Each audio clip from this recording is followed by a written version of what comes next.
बिस्मिल्लाहिर्रहमानिर्रहीम। अस्सलाम वालेकुम डियर स्टूडेंट्स, उम्मीद है आप सब ठीक होंगे। आज हम चैप्टर 4 की एक्सरसाइज 4.4 का क्वेश्चन नंबर 3 सॉल्व करेंगे। And investors return, investor returns का मतलब है कि जो कोई इन्वेस्टर है जो उसको इन्वेस्ट कर रहा है उसके बदले में जो वैल्यू उसको मिल रही है, जो प्रॉफिट या लॉस उसको हो रहा है, वो इसका इन्वेस्टर रिटर्न होता है।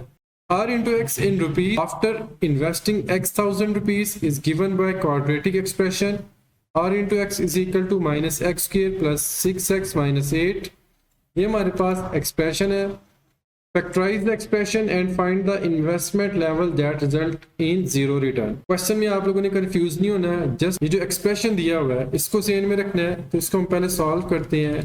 जो हमारा एक्सप्रेशन है और x, ये हमारे पास है minus x square plus 6x minus 8। अभी फर्स्ट पार्ट को आप कंसीडर ना करें, सेकंड पार्ट को देखें। फैक्टराइज एक्सप्रेशन यानी इस एक्सप्रेशन को हमने फैक्टराइज करना है to find the investment level. Investment level find करने के लिए that result in zero return, जिससे जो रिजल्ट है यानी रिटर्न है वो जीरो आए।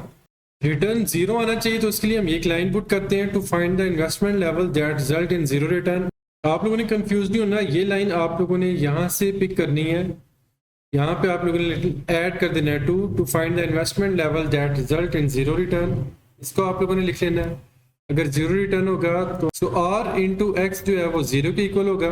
रिटर्न जीरो आ गया, बाकी जो वैल्यू है वो आ गई minus x square plus 6x minus 8। अब यहाँ से माइनस कॉमन ले लेते हैं, क्योंकि ये जो वैल्यू थी एक्स स्क्वायर की इसको हमने फैक्टराइजेशन करना है, तो उसके लिए यहाँ पे प्लस होना चाहिए। अगर हम माइनस कॉमन लें तो ये आ जाएगा एक्स स्क्वायर, ये प्लस माइनस हो जाएगा माइनस 6x, ये माइनस 8 है तो ये प्लस 8 हो जाएगा। ये माइनस है, ये माइनस इक्वल के उस साइड पे जाएगा जीरो से, तो ये खत्म हो जाएगा। तो यहाँ पे जस्ट वैल्यू आ जाएगी x square minus 6x plus 8। तो आप इसको सिंपल फैक्टराइज कर लें। अब तो हम देखेंगे 8 के फैक्टर्स कौन कौन से होते हैं। 1 मल्टीप्लाई 8 और 2 मल्टीप्लाई 4। अब ये रिपीट होना शुरू हो जाएंगे, तो अब यही फैक्टर्स आएंगे, हमारे पास दो फैक्टर आएंगे। अब इनमें से हम देखेंगे कि कौन सी वैल्यू को हम पुट करें। तो हमारी सेंटर वाली वैल्यू जो है वो माइनस 6 है। 4 प्लस 2 6 होता है। अगर हम माइनस 4 और माइनस 2 कर दें, माइनस माइनस प्लस होगा। 4 के साथ माइनस है तो बड़ी वैल्यू के साथ माइनस का साइन, तो ये आ जाएगा माइनस 6। तो अब यहाँ पे हम पुट करेंगे इसको x square minus 4x minus 2x plus 8। अब इन दो वैल्यूज में देखें क्या चीज कॉमन आ रही है, x कॉमन आ रहा है। जब हम x कॉमन लेंगे तो यहाँ पे 1x रह जाएगा और यहाँ पे 4 आ जाएगा, क्योंकि 1x कॉमन ले लिया हमने। अब यहाँ पे माइनस का साइन 2 2 1 2 2 4 8, यानी 2 कॉमन ले सकते हैं हम। यहाँ पे x रह जाएगा, ये प्लस था ये माइनस हो जाएगा, 2 4 8। अब यहाँ पे देखें x माइनस 4 एक जस्ट वैल्यू आ गई, इसको हम कॉमन ले लेते हैं x माइनस 4 और पीछे रह जाएगा x माइनस 2। अब ये जीरो के इक्वल था, हम दोनों की वैल्यू फाइंड करते हैं। पहले हम करते हैं x minus 4 is equal to 0, ये माइनस 4 है तो यहाँ पे प्लस 4 आ जाएगा। इसी तरह यहाँ पे x माइनस 2 है, इसको हम जीरो के इक्वल पुट करेंगे, ये माइनस 2 है तो यहाँ पे प्लस 2 आ जाएगा। अब क्वेश्चन देखें, क्वेश्चन में वो कह रहा है x 1000, यानी वैल्यू होगी x की वो 1000 रुपीज में आएगी। तो यहाँ पे हमारे पास जो आंसर आया है वो x इज इक्वल टू 4 है, इसका मतलब ये 4000 वैल्यू होगी। और यहाँ पे भी x की वैल्यू 2 है, तो इसका मतलब ये जो वैल्यू है ये 2000 होगी। तो ये हमारा आंसर होगा। A company's profit in x rupees from selling x unit of product is molded by a cubic expression। यहाँ पे पूछा गया है कि कंपनी का जो प्रॉफिट है जिसको P of x कहा गया है in rupees from selling x unit. Company x units यानी तादाद को जाहिर कर रही है कि कोई भी प्रोडक्ट है उसकी तादाद यानी x यूनिट्स वो सेल कर रही है, तो उसको जो प्रॉफिट हो रहा है उसको प्रेजेंट किया गया है क्यूबिक एक्सप्रेशन के साथ। ये क्यूबिक एक्सप्रेशन दिया हुआ है P of x is equal to x cube minus 15x square plus 75x minus 125। Find the break even point where the profit is zero. Break even point क्या होता है? Break even point वो point है जहां पे जो profit है वो जीरो होगा। इसको हम सॉल्व करते हैं। सोल्यूशन P of x हमारे पास है, P of x की वैल्यू दी हुई है हमारे पास क्यूबिक एक्सप्रेशन की x cube minus 15x square plus 75x minus 125। तो हमने फाइंड करना है ब्रेक इवन पॉइंट, जिसको हम यहाँ पे लिख लेते हैं to find the break even point where the profit is zero. तो तो profit P of x is equal to 0 हो गया। तो जहाँ पे प्रॉफिट है इसको हम यहाँ पे जो हमारी इक्वेशन थी यहाँ पे हम इसको 0 पुट कर लेते हैं। यह आ जाएगा 0।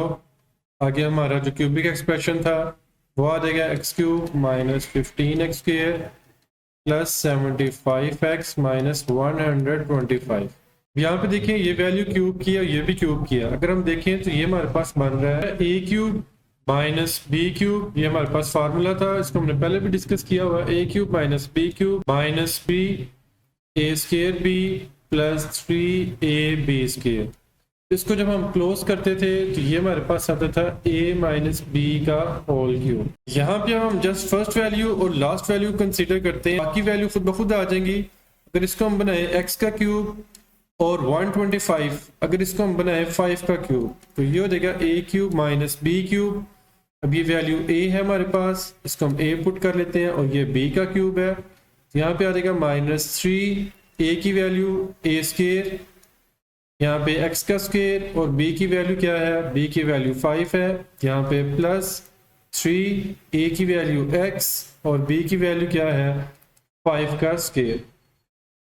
यहाँ पे देखिए अगर इसको हम देखें कि ये वैल्यू हमारी बन रही है नहीं, 3 5 15, 15x स्क्वायर ये वाली वैल्यू बन जाएगी और का स्क्वायर 25 को 3 से मल्टीप्लाई करें तो ये हो जाएगा 75, तो ये वाली वैल्यू बन जाएगी। इसका मतलब है कि हमने जस्ट फर्स्ट वैल्यू और लास्ट वाली वैल्यू को क्यूब बनाए तो हमारे पास जो पूरा फार्मूला है वो इस तरह से जनरेट हो जाएगा। अब इसको हम क्लोज कर लेते हैं। अगर हम क्लोज करें तो ये हमारे पास आ जाएगा x माइनस 5 का होल क्यूब। x माइनस 5 का होल क्यूब से मुराद ये वैल्यू हमारे पास है x माइनस 5, इसको हम 3 दफा पुट कर लेते हैं x माइनस 5। यहाँ पे हमारे पास वैल्यू थी 0, x माइनस 5 सेम वैल्यू आ रही है, इस तरीके से भी लिख सकते हैं और x minus 5 is equal to 0। अब यहाँ पे x माइनस 5 है, इक्वल के दूसरी साइड पे जाएगा तो ये हो जाएगा प्लस। यही हमारा आंसर है, x इक्वल टू 5 यानी 5 यूनिट्स अगर वो सेल हो तो वो ब्रेक इवन पॉइंट होगा। क्वेश्चन नंबर 5 है बेटा, the potential energy V of x in an electric field varies as a cubic function of distance x given by, यहाँ पे क्यूबिक फंक्शन दिया हुआ है V of x is equal to 2x cube minus 6x square plus 4x, determine where the potential energy is 0। यहाँ पे हमें electric field में potential energy के बारे में बताया गया कि वो वेरीज कर रही है, वो चेंज हो रही है, लेकिन हमने वो पॉइंट बताना है, डिटरमाइन करना है वो पॉइंट जहाँ पे पोटेंशियल एनर्जी जो है वो 0। तो हम सॉल्व करते हैं। हम यहाँ पे लिख लेते हैं कि V of x जो है वो 0, तो यहाँ पे V of x है, यहाँ पे हम 0 पुट करेंगे, बाकी हम अपना एक्सप्रेशन लिखते हैं। ये आ गया 2x cube minus 6x square plus 4x। अब यहाँ पे देखिए कोई अगर चीज़ कॉमन आ रही है तो उसको हम पहले कॉमन पुट करते हैं, कॉमन लेते हैं। यहाँ पे x क्यूब है यानी 3x है, यहाँ पे x स्क्वायर है 2x है, यहाँ पे 1x है, इसका मतलब यहाँ पे 3, 2 और 1। अब इन तीनों वैल्यूज में से हमने कॉमन लेना, तो यहाँ से इसका मतलब हम 1 1 जो है वो तीनों से ले सकते हैं। और उसके बाद देखिए यहाँ पे 2 है, 6 है और 4 है, और अगर हम इसको 2 पे डिवाइड करें इन सब को, हम देखते हैं क्या हमारा आंसर आता है, क्या ये कॉमन आ सकता है। 2 1 जार 2, 2 3 जार 6, 2 2 जार 4, तो इसका मतलब 2 भी इसमें से कॉमन आ सकता है।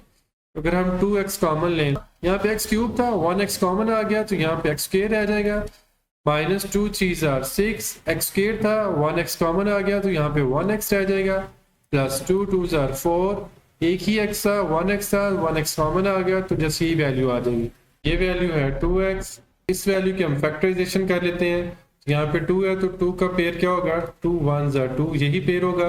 अब हमें माइनस 3 चाहिए तो हम क्या करते हैं, minus 2 minus 1 minus minus plus तो याद आएगा माइनस 3, तो इसका मतलब हम दोनों वैल्यूज के साथ माइनस लगाएंगे तो फिर ही हमारे पास माइनस 3x आएगा। यहाँ पे इसको हम लिखते हैं x के फर्स्ट वैल्यू और last value as it is आ जाएगी। जो सेंटर वाली वैल्यू थी 3, इसको हमने ब्रेक कर लिया, ये आ गया माइनस 2x माइनस 1x, आ गया 2x। अब यहाँ से इन दोनों वैल्यूज में से देखिए क्या चीज कॉमन आ रही है, x कॉमन आ रहा है, इसको हम लेते हैं x कॉमन आया तो यहाँ पे 1x रह जाएगा, 2x था माइनस यहाँ पे 2 आ जाएगा, 1x था वो कॉमन आ गया। यहाँ पे देखिए कोई वैल्यू कॉमन नहीं आ रही, यहाँ पे x है और यहाँ पे 2 है तो यहाँ पे माइनस का साइन और 1 कॉमन ले लेते हैं, ये x इसी तरह आ जाएगा, ये प्लस था ये भी वैल्यू माइनस हो जाएगी और 2 आ जाएगा, तो ये आ गया हमारे पास x माइनस 2 सेम है, तो इसको हम पुट करते हैं, आ गया 2x। यहाँ पे हमारे पास वैल्यू आ गई x माइनस 2 और पीछे क्या वैल्यू रहेगी उसको हम लिख लेते हैं x माइनस 1। अब यहाँ पे देखिए हमारे पास 3 एक्सप्रेशन आ गए हैं। अब इन तीनों एक्सप्रेशंस को हम 0 के इक्वल रखते हैं और वैल्यूज चेक करते हैं। सबसे पहले हम लिखते हैं इसको 2x इज इक्वल टू 0 और यहाँ पे आ जाएगा x minus 2 is equal to 0 और यहाँ पे आ जाएगा x minus 1 is equal to 0। अब यहाँ पे देखिए x के साथ ये 2 मल्टीप्लाई हो रहा है, इक्वल के दूसरी साइड पे जाएगा तो ये डिवाइड होगा। अब जब नोमिनेटर 0 हो, ऊपर वाली वैल्यू 0 हो तो नीचे वाली वैल्यू भी 0 हो जाएगी। ये हमारा आंसर आ जाएगा 0। यहाँ पे x माइनस 2 था, माइनस 2 है, इक्वल के दूसरी साइड पे जाएगा तो ये प्लस 2 हो जाएगा। इसी तरह x माइनस 1 था, इक्वल के दूसरी साइड पे जाएगा तो ये प्लस 1 हो जाएगा। तो इसका मतलब हमारे पास ये 3 पॉइंट्स आ चुके हैं 0, 2 और 1, जहाँ पे पोटेंशियल एनर्जी जो है वो 0 है। तो इसको हम लिख लेते हैं so the points are where potential energy are 0। वो 3 पॉइंट्स हमारे पास 0, 1 और 2। क्वेश्चन नंबर 6 है बेटा, इन structural engineering the deflection y of x of a beam is given by y of x is equal to 2x squared minus 8x plus 6। इसमें बताया गया है कि इंजीनियरिंग का कोई स्ट्रक्चर है जिसमें जो बीम होता है, बीम आप लोगों ने देखा होगा बिल्डिंग्स के अंदर, ब्रिजेस के अंदर बीम वगैरह बनाए जाते हैं। तो वो कह रहे थे डिफ्लेक्शन ऑफ बीम, जो डिफ्लेक्शन है, डिफ्लेक्शन का मतलब बेंड होना, जो बीम है वो बेंड हो चुका है तो उसकी जो डिफ्लेक्शन है वो हम इक्वेशन दी हुई है 2x squared minus 8x plus 6।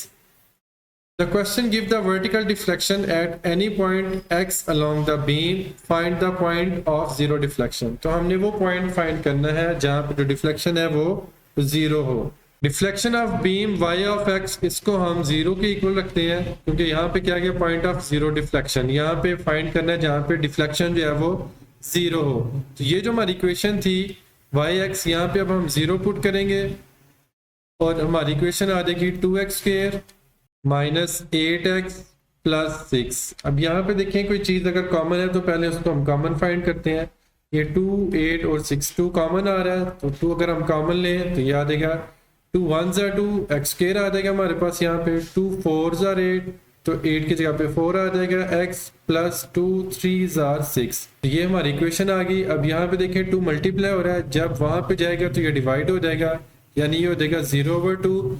तो जहाँ पे नोमिनेटर यानी ऊपर वाली वैल्यू 0 हो और डिनोमिनेटर कोई वैल्यू हो तो ये पूरी वैल्यू जो है वो 0 ही हो जाती है। 0/2 0 हो जाएगा, तो इसको हम 0 ही पुट कर लेते हैं। यहाँ पे जो हमारे पास इक्वेशन बच गई वो आ गया x square minus 4x plus 3। अब ये 3 है तो 3 के फैक्टर चेक करते हैं। 3 के फैक्टर होंगे 3 1 ज़ा 3, एक ही फैक्टर आएगा इसका। तो अब हमने देखते हैं कि हमारी जो सेंटर वाली वैल्यू है वो 4 है। 3 प्लस 1 4 होता है, हमें माइनस का 4 चाहिए तो इसका मतलब माइनस माइनस भी प्लस होता है, तो हम दोनों वैल्यूज के साथ माइनस पुट कर देंगे, माइनस माइनस प्लस हो जाएगा। तो इसको हम लिखेंगे यहाँ पे x square minus 3x minus 1x plus 3। अब यहाँ पे इन दो वैल्यूज में से देखिए x कॉमन आ रहा है, जब x कॉमन लेंगे तो यहाँ पे आ जाएगा x, यहाँ पे आ जाएगा माइनस 3। यहाँ पे कोई वैल्यू कॉमन नहीं है, यहाँ पे माइनस का साइन है तो माइनस 1 लगाएं। यहाँ पे आ जाएगा x, माइनस कॉमन लिया तो ये प्लस हो जाएगा माइनस, तो यहाँ पे आ जाएगा x माइनस 3 और x माइनस 3। इसको हम एक दफ़ा लिख लेते हैं, कॉमन ले लेते हैं। ये आ गया x माइनस 3, पीछे रह गया x माइनस 1, यहाँ पे 0 था। अब हम इसको x minus 3 is equal to 0 कर लेते हैं। दोनों वैल्यूज को बारी बारी 0 के इक्वल पुट करते हैं और यहाँ पे आ जाएगा x minus 1 is equal to 0। ये माइनस 3 था, इक्वल के दूसरी साइड पे जाएगा तो ये प्लस 3 हो जाएगा। इसी तरह ये माइनस 1 था, ये भी वहां पे इक्वल के दूसरी साइड पे जाएगा तो प्लस हो जाएगा। तो we can say that the point of zero deflection, यहाँ पे हम ऊपर वाली लाइन जो क्वेश्चन था ये वाला, इसी को हम लिख लेते हैं the point of zero deflection are 1 and 3। इस तरह हमारी चैप्टर नंबर 4 की एक्सरसाइज 4.4 कंप्लीट होती है।